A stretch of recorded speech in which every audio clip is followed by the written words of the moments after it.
Si vous donnez le coup de poing ici, les épaules sont devant, le poing n'est pas dans l'axe. Donc face à la personne, on va être ici et ça va être à côté. Si la personne est en face de moi. Donc grosso modo, je simplifie. Là, ça va être un peu mieux déjà. Donc on va le faire un peu. Ici. Là, les deux en même temps. Si je suis là, c'est pas bon, je corrige. On colle, parce que normalement il faut être encore plus centré. D'ici, c'est même pas encore assez bon pour donner le coup de poing. C'est centré. Regardez mon épaule.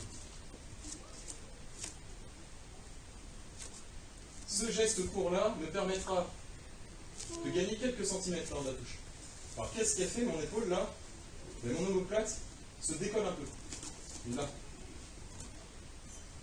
On va se concentrer sur l'omoplate, après je vous raconterai le reste. Ici, donc regardez l'omoplate. On a encore un démo. Là j'ai donné le coup, mais c'est pas suffisant, c'est pas assez, c'est pas complet. C'est là. Là, l'omoplate. Ici c'est serré, là c'est assez. D'accord? Le maximum on le sent dans la hanche. Le maximum dans la position de travail statique là. Vous le sentez dans la hanche. À un moment donné ça s'arrête.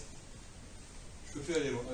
Je pourrais aller plus loin en combat en étant en fente. Mais là c'est pas. Donc là, voilà l'exercice. Le décollement de l'épaule comme ça. Le décolle l'épaule.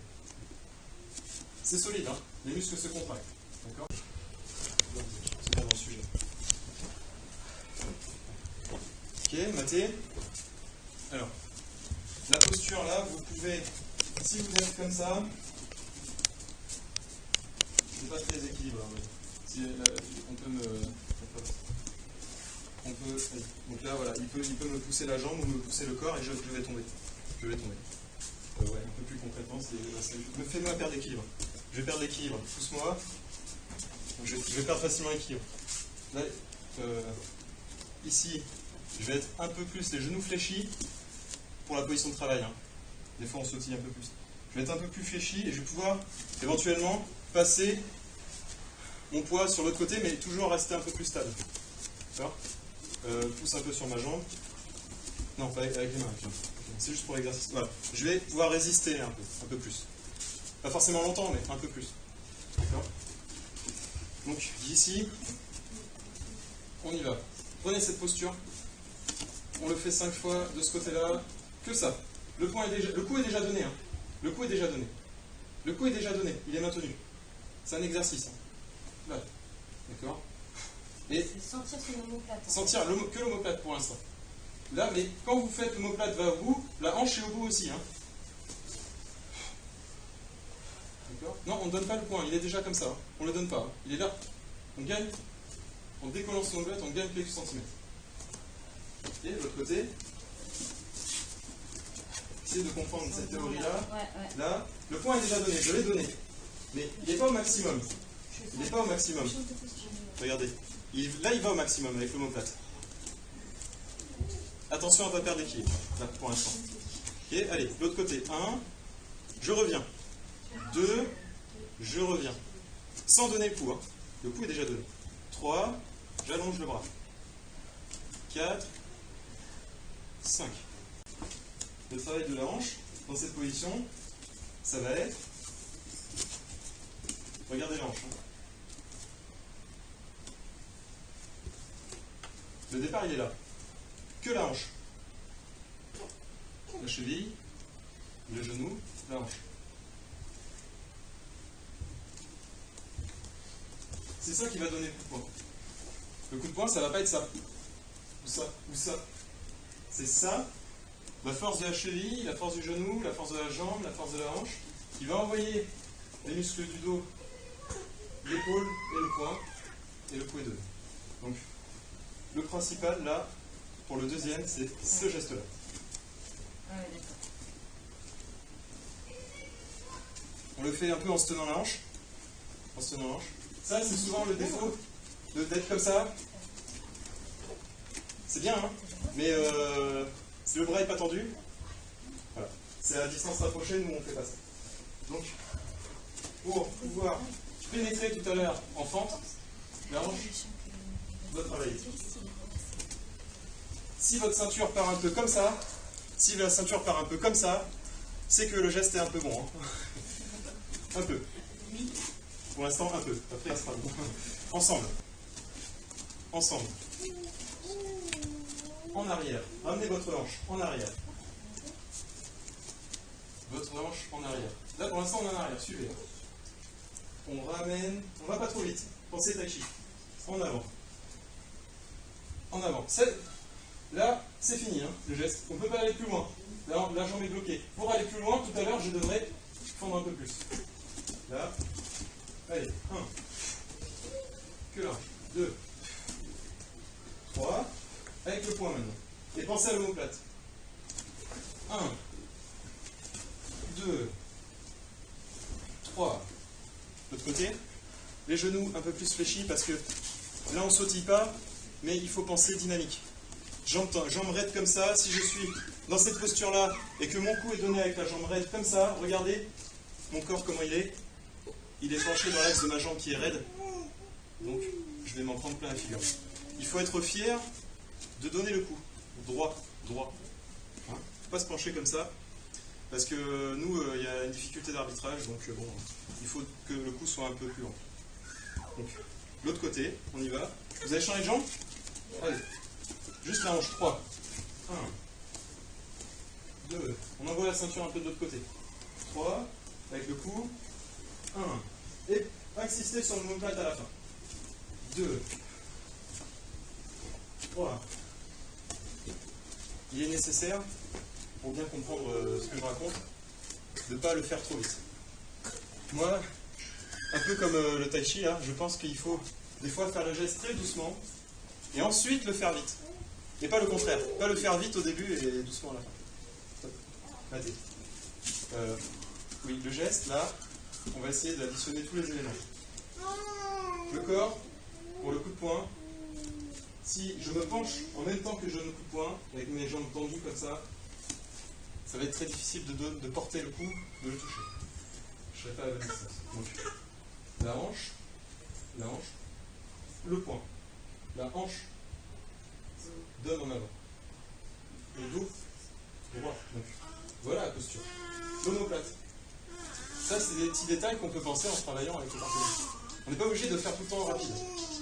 D'accord? On va le faire à deux. Hop. Donc vous allez pouvoir toucher quelque chose un peu. Voilà. Allez en zen putsu aussi. Tu n'es pas en... Alors moi j'aime bien travailler en kenka. Donc regardez, deux positions possibles pour uke. Pied en face avancé, l'inverse, ou comme ça. Vous pouvez le travailler dans les deux. Ben, moi j'aime bien travailler en kenka. Donc, pensez, si je peux toucher ici avec l'omoplate qui fait ça, ça va être à peu près à bonne distance. Voilà. La hanche. Le plus important c'est ça. Non ? Vous revenez en position. Vous ramenez. Voilà. Là, vous pouvez toucher, ça risque rien. Et si vous allez à côté, le partenaire risque rien parce qu'il a les bras tendus. Il ne va pas se le prendre. La hanche. On sent que ça tire jusque dans la hanche. Hein. Vous ramenez. Non ? Ce truc-là. Ensuite, quand vous le sentez bien, vous faites les deux coups de poing. La hanche. C'est pas ça.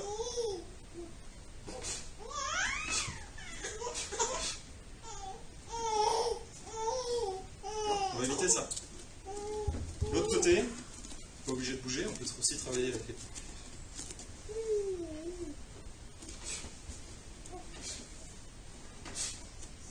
Nous, on doit ramener. D'accord ? On doit ramener pour pouvoir éventuellement enchaîner.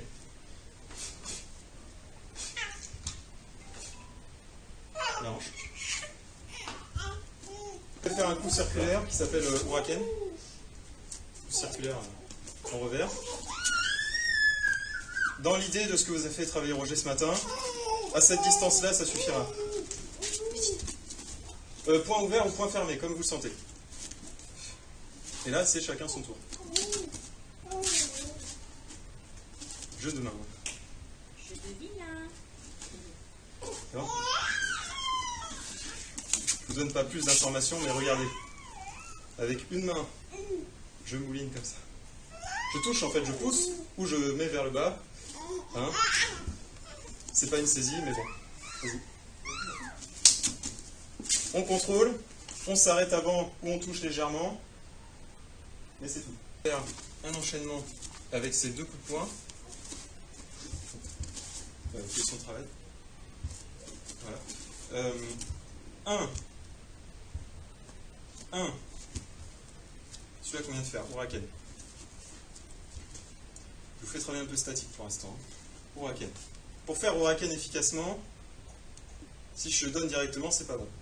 J'utilise ma hanche, j'avance, mon coude, il sera au niveau de sa garde. Si son coude est au niveau de sa garde, ma main sera au niveau de la tête.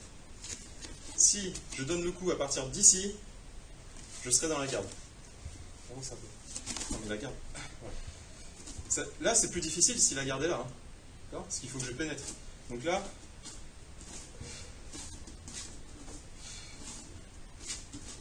et 2, ça peut être donc ce qu'on a travaillé tout à l'heure. Regardez bien, on retrouve le travail de la hanche, ici, ici. Je ne fais pas tout de suite le coup de poing. Ici.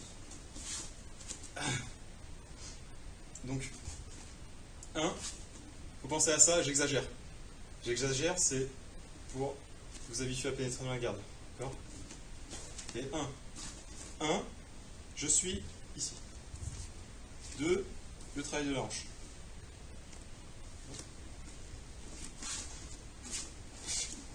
Et à mon partenaire.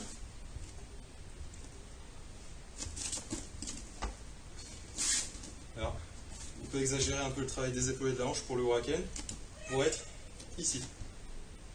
Ici. Au niveau de la tempe, au niveau du cou. Il y a même une idée, quand j'entraîne Huracan pour la compétition, ce que je fais, c'est que je pense le point derrière la tête. Quand je m'entraîne soit avec un sac, soit avec un partenaire, avec des gants, ce que je pense, c'est le point derrière la tête, comme ça je suis sûr qu'il y est. Pour qu'en compétition, je ne sois pas ici. Parce qu'en compétition, si je suis là, je peux faire un enchaînement, j'ai fixé mon partenaire, mais j'ai pas marqué pour tout de suite. Donc, que ce soit en reculant ou en avançant, là on est statique. Hein. Vous pouvez aussi imaginer le point derrière quand vous faites le Huracan, pour la distance. D'accord ? Bon là, bien sûr, on peut reculer un peu, si on veut faire du déplacement. Mais voilà. Déjà, si vous faites ici, là, c'est bien, d'accord ? Voilà, reviens.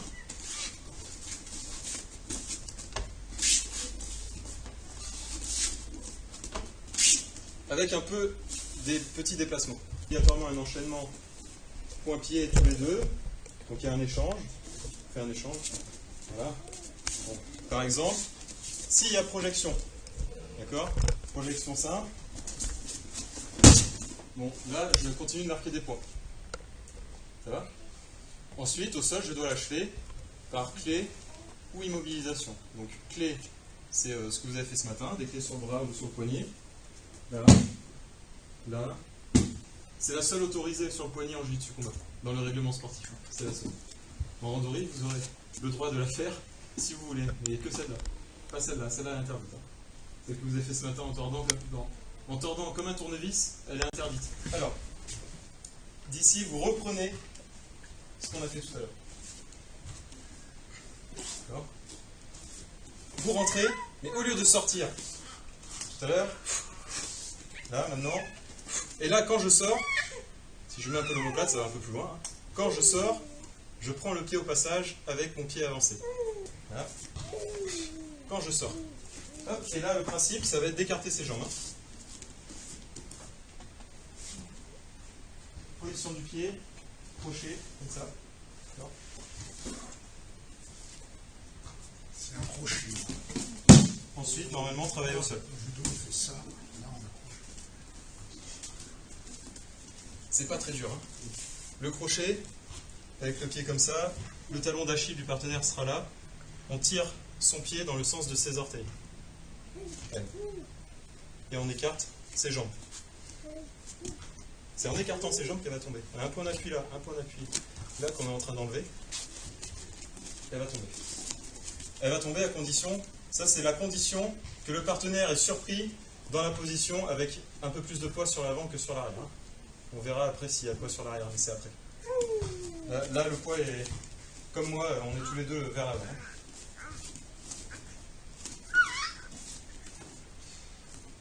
Là.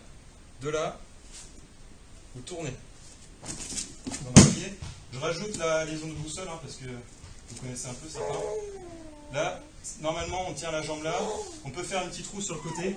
Et on est directement au yokoshio. Il n'y a pas besoin de... On va viser le yokoshio. Je donne beaucoup d'informations, mais vous allez vous y retrouver.